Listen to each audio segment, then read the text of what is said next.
So one night when I was about, I guess I was about 20, maybe 21 years old, um, and I was still a big ass Christian dork back in the day. I was a real dorky kid. I was always a smart kid, smart guy, but I was always kind of just a dork because I just didn't know, I didn't have enough life experience to know any better. And I've been laughing so hard, my eyes are watering. And so anyway, it was making me think about how me and my friend Steven, were down on Bill Street one night, and we had gone down there with another guy whose name was Michael, who later ended up robbing us. But anyway, this is before this, and he was a new guy we didn't know very well. But we were down at Bill Street at BB King's, and we were drinking a little bit, but not too much. I wasn't like too drunk or anything. But it was late at night. It was probably about 2 o'clock in the morning. We were leaving BB King's, and if you know anything about Bill Street, you know you can't park anywhere near Bill Street. You have to park like 2 miles away, and then walk your ass. And they have like a trolley or something or whatever you could take, but we never take that. We always just walk. And so anyway, my dog is a little cute ass little Vegas dog is barking. Hey, what are you barking about, little buddy? You're ruining my video. No, don't you start. Nobody start, because you're going to ruin my video, and then I'll have to start over, and I'm doing so well. Anyway, so we're walking back to our car, and it's about 2 o'clock in the morning on Bill Street, and it's a Saturday night, and Vegas, you're ruining my video. This is a hilarious story I'm trying to share with the people. There's no reason for you to bark. So we're walking back to our car, and this is a true story, by the way. We're walking back to our car, and and these girls pull up beside us, and we're still several blocks from our car. And so Michael goes over and talks to these girls, and he's over there, and we're standing over there waiting for him to get done. And Steven bends down to me because Steven's a little taller than I am. He bends down and whispers my ear, "Those girls are prostitutes."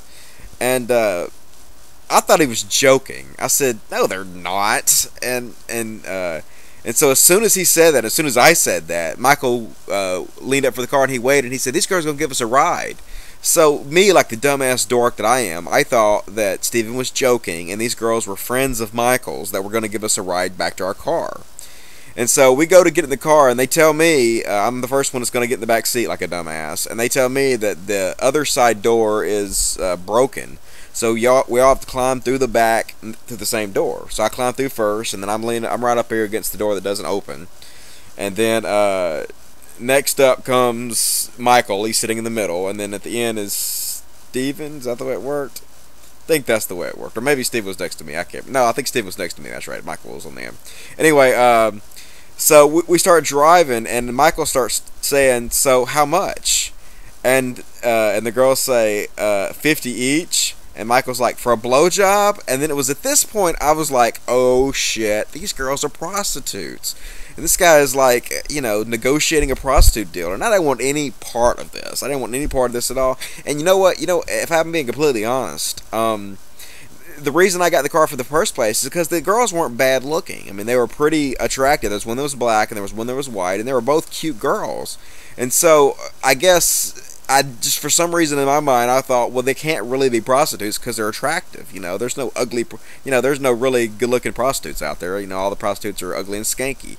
That was kind of my thinking, and so that's why I got in the car. But as it became apparent to me that these girls were prostitutes, I still kept thinking, these girls are way too good to be prostitutes. They're way too good looking to be prostitutes. So I wonder if they're cops. And then I started thinking, well, that would be a perfect bust opportunity if they made one of our doors not open right next to me. And then all they'd have to do is pull over, and the cops would come out, and they could, easily have us all corralled in through that one door. We'd have no way to escape. And so I was like, I have to get the fuck out of here anyway. I have to think of something to say and do. So I don't know why I said this. I just couldn't think of the same thing to say, and I was a dork. So I just threw up my hands and I said, no, we stopped at a traffic light.